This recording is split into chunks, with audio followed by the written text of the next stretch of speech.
वालेकुम दोस्तों, उम्मीद है आप सब खैरियत से होंगे। आप जानते हैं हम पढ़ रहे हैं हयात तैयबा मौलाना अब्दुल हई की लिखी हुई किताब, और आज हम पढ़ रहे हैं हिंदुस्तान में उस वक्त वो दौर था जिसको मजहबी अदवार में पूरा दौर कहा जाता है।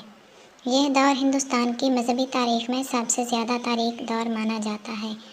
उस वक्त ब्रह्मनियत फिर से गालिब आ रही थी और उर्दू का तकरीबन कला-कमा हो चुका था। उस दौर की खुसूसियात ये हैं कि शिर्क हद से बढ़ चुका था। देवताओं के बाद की तादाद बढ़ते बढ़ते 33 करोड़ तक पहुंच चुकी थी।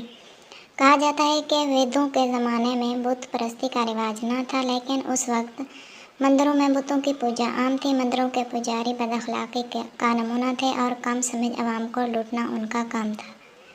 उसी ज़माने में ज़ात पात की तफरीक भी इंतहा पर थी। हालांकि इब्तदाई ज़माने में इस किस्म की तफरीक मौजूद न थी। इस तफरीक ने मुआशरे के सारे निज़ाम को बर्बाद कर दिया था। ऐसे कवानीन बना लिए गए थे जिनमें इंसाफ का खून होता था और नस्ल और ख़ानदान के एतबार से लोगों को गलत रियायतें दी जाती थीं।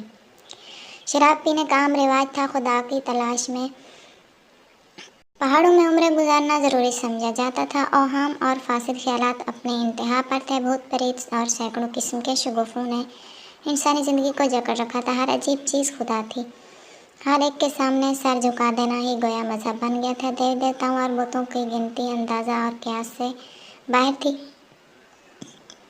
पुजारी औरतों और देवदासियों की अखलाकी हैसियत इंतहाई शर्मनाक हो चुकी थी, और सितम यह था कि यह सब कुछ मज़हब के नाम पर किया जाता था। औरतें जुए में हारी जाती थीं। एक औरत के कई शौहर होते थे। बेवा औरत उम्र भर के लिए कानूनी तौर पर हर लज़्ज़त से महरूम कर दी जाती थी। समाज के ऐसे ही शर्मनाक बर्ताव की वजह से एक औरत शौहर की लाश के साथ जिंदा जलकर मरना गवारा कर लेती थी। लड़ाई में हार जाने के डर से औरतों को खुद उनके बाप भाई और शौहर अपने हाथों से कत्ल कर देते थे और उस पर फख्र करते थे। नंगे मर्दों और नंगी औरतों की पूजा होती थी। मजहबी त्योहारों में शराब पी कर बदमस्त हो जाते थे और यह सब धंधे नेकी का काम समझे जाते थे। गर्ज है कि अखलाक, मजहब और मुआशरत के एतबार से अल्लाह की यह ज़मीन बुरी तरह शैतान के जाल में जकड़ी हुई थी।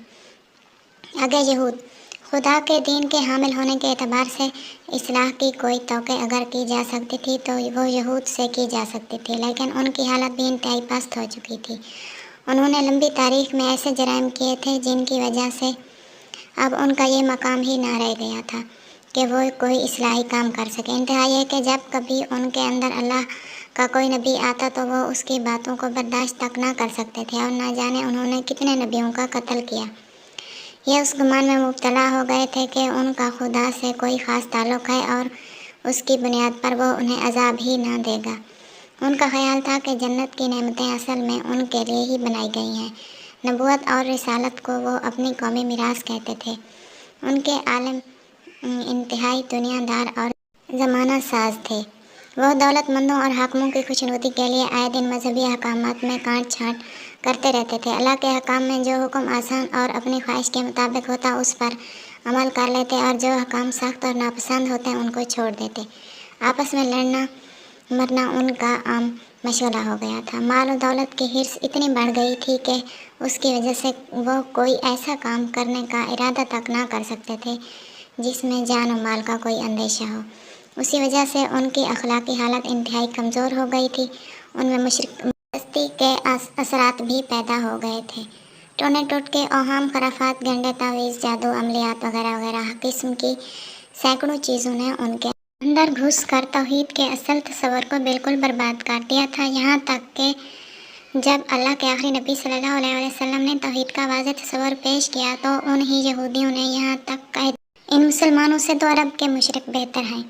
आज की हमारी ये वीडियो यहाँ पर ख़त्म होती है। वीडियो पसंद आई तो लाइक और शेयर ज़रूर कर दें। चैनल पर नए हैं तो चैनल को सब्सक्राइब कर दें ताकि इस्लामी की तमाम वीडियोस आप तक पहुँचती रहें। हम अपनी अगले वीडियो के साथ फिर आपकी खिदमत में हाजिर होंगे। तब तक के लिए अल्लाह हाफ़िज़।